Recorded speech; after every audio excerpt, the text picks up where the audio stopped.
most farmers are suffering from maybe trying unsuccessful ventures, that's in dairy farming, and most likely, or like in most cases, is contributed by choosing the long cows. That is the cow, the type of cows you see, the genetics are not good.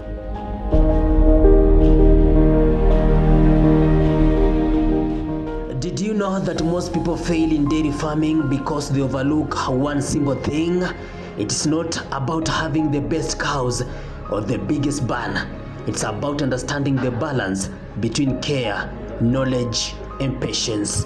At times you will find the feeds that they are feeding, the nutritional requirements of the cows and livestock in general are not addressed. People have been used, especially in Africa, to do free-range farming.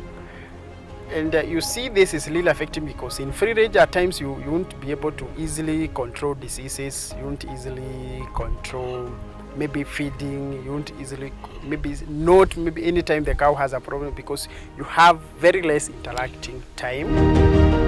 This is one of the biggest dairy farm in Kiambu County, and today in this documentary I'm going to speak to experts in dairy farming so that they can teach us on feeding, breeding, and so many things, including the challenges in dairy farming. Come along with me.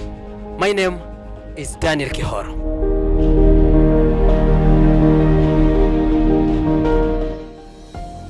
The challenges that we have been going through as a farm, tumepatana na matatizo mingi sana ambayo ya pesa. Sana sana ni mkulima unampea ng'ombe, anakuambia pesa atakuwekea, unarudi nyumbani unapata pesa bado haijapatikana, mnaanza kusubuana.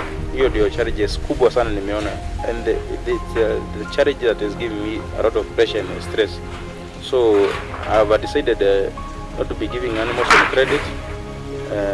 If you are interested in an animal, get an animal, prepare yourself with the money, come and select a good genetics, so then I give you the animal.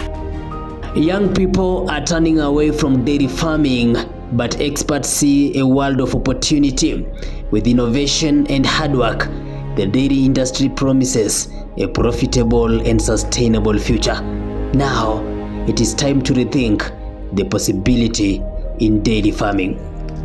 I'm not even talking to those young ones.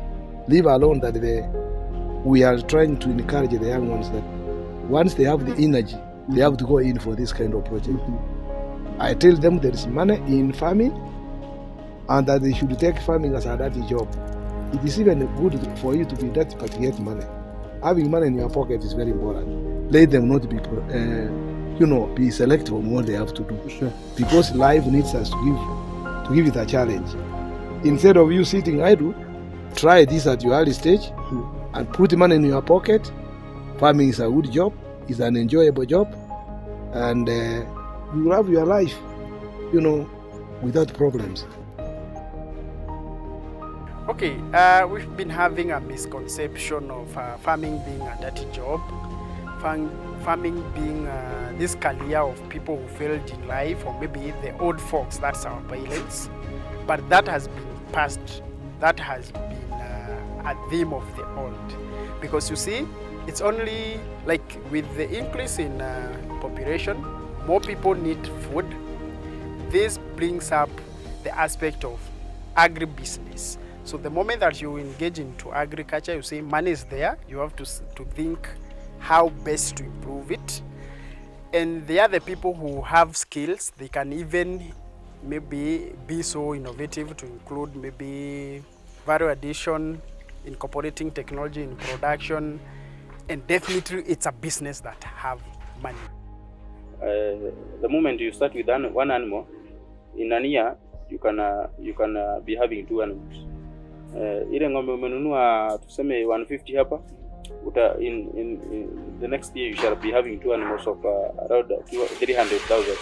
So in 5 years you might be having 10 animals. But if you start with 10 animals, so in 1 year you may be having 20 animals. So ukulima ina faida, and it's the simplest thing that most people can do. Hii ng'ombe inataka tu marisho, chakula, it's plenty in Kenya. yeah, you just have to plan yourself well. What I can also advise Gen Zs is to pop up into dairy farming. Dairy farming is profitable. Acha kutoka shule udhanie ati mpaka upate kazi utafanya kazi. Yeah, anza na kulisha kabuzi kako hapo, anza kulisha ng'ombe yako hapo. As time goes, hata unafika mahali unaona hiyo kazi ya kuandikwa haina faida. Peleka maziwa yako hapo, asubuhi uko na pesa yako. You continue planning yourself. That's how you grow. Yeah.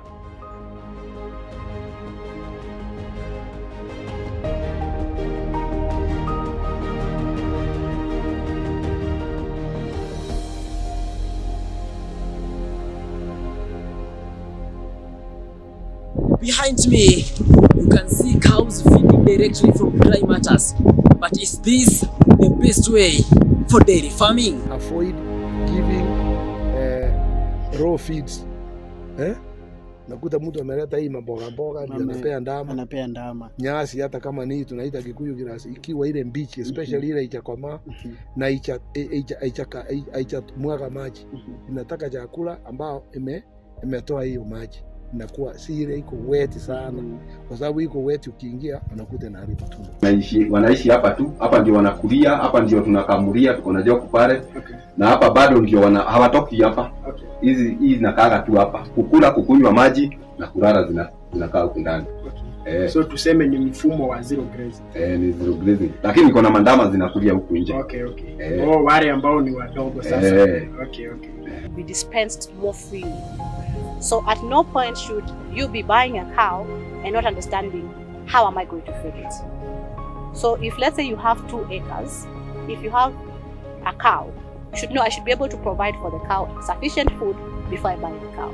So for dairy farming, I think what many farmers have been doing and maybe what we should change is the precursor should always be the feed. Always be prepared. And if bak chong is currently the most successful of the feed in the terms of it might not be as nutritious or as palatable as maize, but it grows fast, it grows in most conditions without much need to baby it, then what its output for the animal is also high. So fine, maize can give you more, but the input is way higher. So that means, yes, that means the profit margins will still be less. Unless, again, you're in a region where these things are readily available. But in Kajiado, they might not be the same. Say Kajiado with and all other, maybe arid. Yeah, which Kenya, I think more than 50% of it is semi-arid. Whether we're talking about Machakos, whether we're talking about going into the coastal region, it is dry. But this crop does not struggle in the droughts. And even when it is completely dry, the crop itself will not die.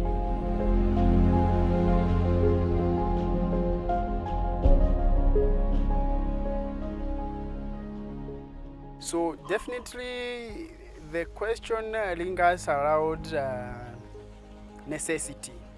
If you find maybe on the end goal, if you are a farmer and you want to engage in meat production, definitely you need a crossbreed of maybe the locals with the modern cows that give a lot of meat.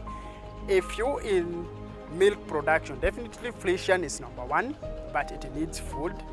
If you're in an area that is hardy, like drought, there's a lot of drought, you definitely need a more hardy cow. And then I would probably maybe recommend Asha or maybe Jersey.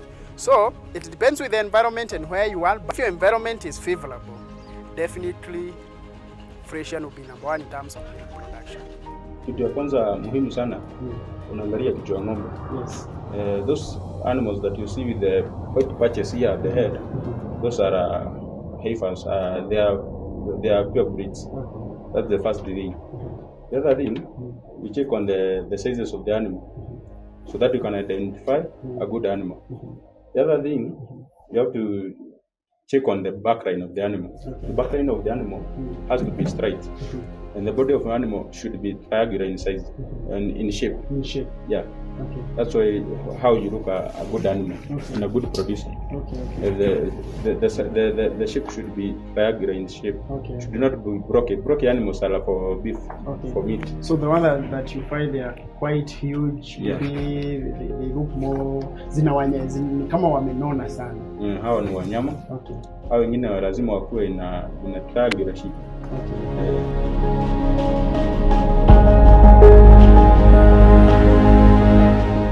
And that marks the end of this documentary. If you've really enjoyed, don't forget to subscribe, like and share. My name is Daniel Kihor. Jina msalipatia. Yes. Meridian. Yes. Sijajua sana lakini yes. Ni jina tulipenda. Okay. Kaipatia Meridian. Meridian.